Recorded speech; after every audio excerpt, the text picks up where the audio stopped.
Anthony Weiner, who's one of several candidates hoping to be the next mayor of New York City. Well, three parents are yes. And let me first of all introduce you. Sonia Kent, you are a parent coordinator. Eloise Harlem, Manhattan, PS96. PS96. Dolores? I'm a parent at PSMS 96. Okay, Dolores Gonzalez. And Anthony Gordon? Yes, sir. Parent coordinator, PS219, Kenya Elementary, East Flatbush, Brooklyn, New York. Brooklyn 45. What about this statement that's infuriated you? I read a bit of the statement. It said, parent involvement is important. This is Mayor's statement. Parent involvement is important, and participation in the Parents Association should be a right of every school, mom and dad. But the current policy of having paid coordinators is a waste of money and misunderstands the importance of parents being part of the oversight of the school, not the staff. Let me ask you a question. Are you paid coordinators? Yes. Okay. Explain your importance in the school. For me, we represent the parents on behalf of the children first. And the importance of that is they need someone in the school to work with them on a daily basis. Whereas, because of the parent coordinator's position, that's why it was brought in, because we're the first contact with the parents between the staff and the principals. So for him to say that the money's being misspent or a waste of money, what we do on a daily basis, he has no idea. Because of us, the test scores and graduation rates have gone up because of the work we do. Ms. Gonzalez, you are a parent. You're not in the school. You're a parent. So let's talk about the importance of parent coordinators to your kids. It's very important to me due to the fact that I also volunteer at my daughter's school. I'm a full-time working parent, and I don't have the time to attend meetings or sometimes to even be able to speak to my child's teacher. So I reach out to the parent coordinator at my daughter's school, which is Sonia Kemp, and I'm able to get any information that I need from her by just picking up a phone call. It makes it more easier for me, and it's better for me to understand what's going on when I'm not there. So she's the voice that gives me everything I need, all the information. I go to her for anything I need there. And without her, I'll be blindsided. I won't know anything.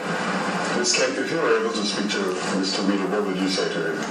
I would say, how can you speak about, just say all these negative things about us if you don't even know who we are?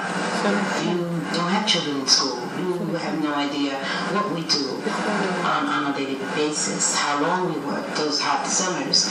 You don't know exactly what we do. So I would, sit with me and I'll let you know. Let's talk some more about the importance of parent coordinators in schools. I mean, we all hear how poorly the schools are doing. How poorly so many, not all schools, but too many schools are doing.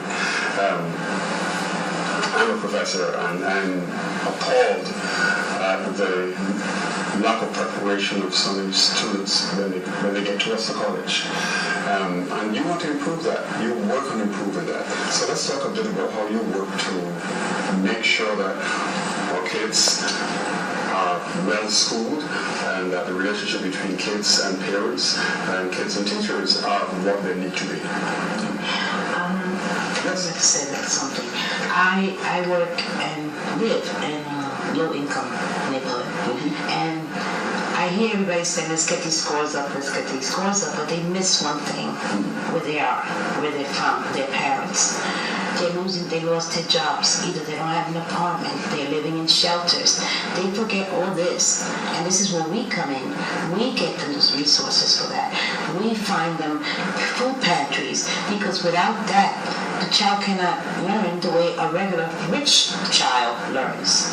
And this is what they fail to see. Yes, we do the educational part and everything, but we also look at the background, because those babies need those resources in their home to go to another level. And this is what they're missing, and Mr. Weiner doesn't understand that.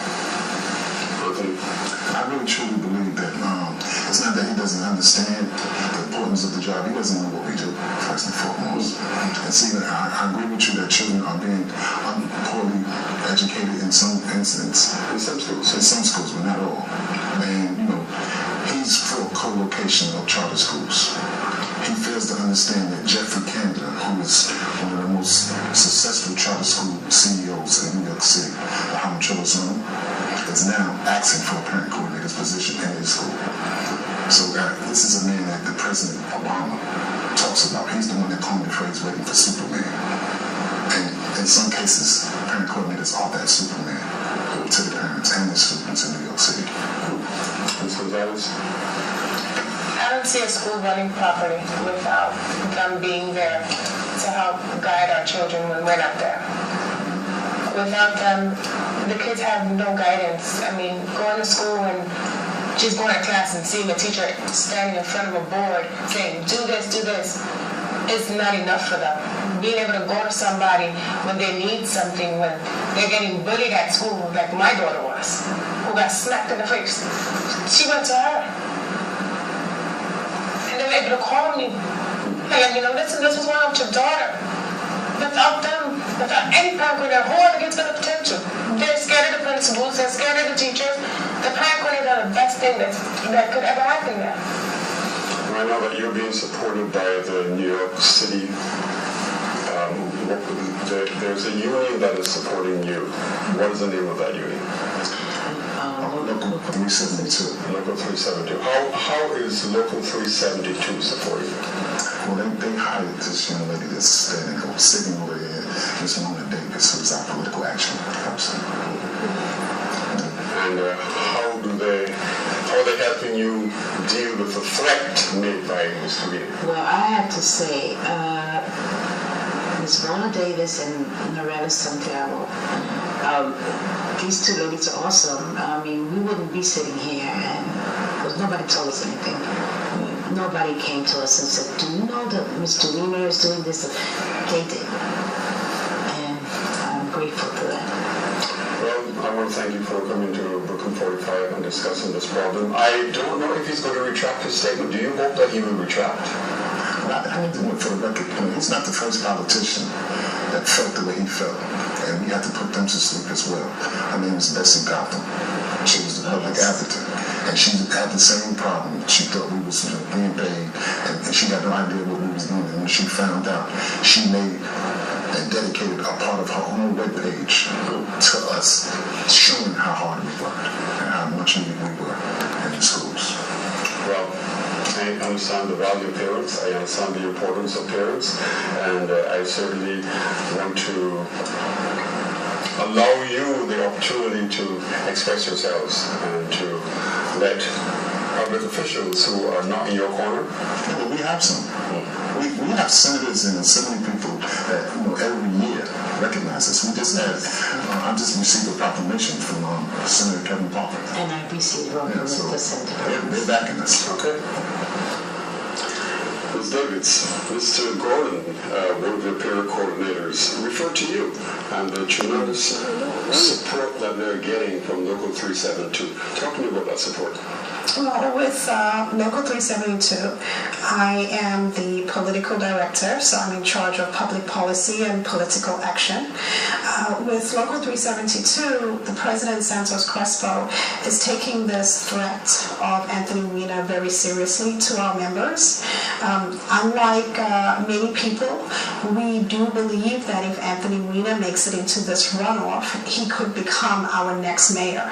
And with the polls showing Weiner as the front runner, quite a bit ahead of Quinn, we know that we should expect the unexpected. And with Weiner's vow to eliminate the 1,600 jobs, which equals 1,600 families traditionally held women jobs, we see it not just as an attack on our members, we see it as an attack on women, and we see it also as an attack on minorities, because most of these jobs are held by Black and Latino women who are mostly head of households.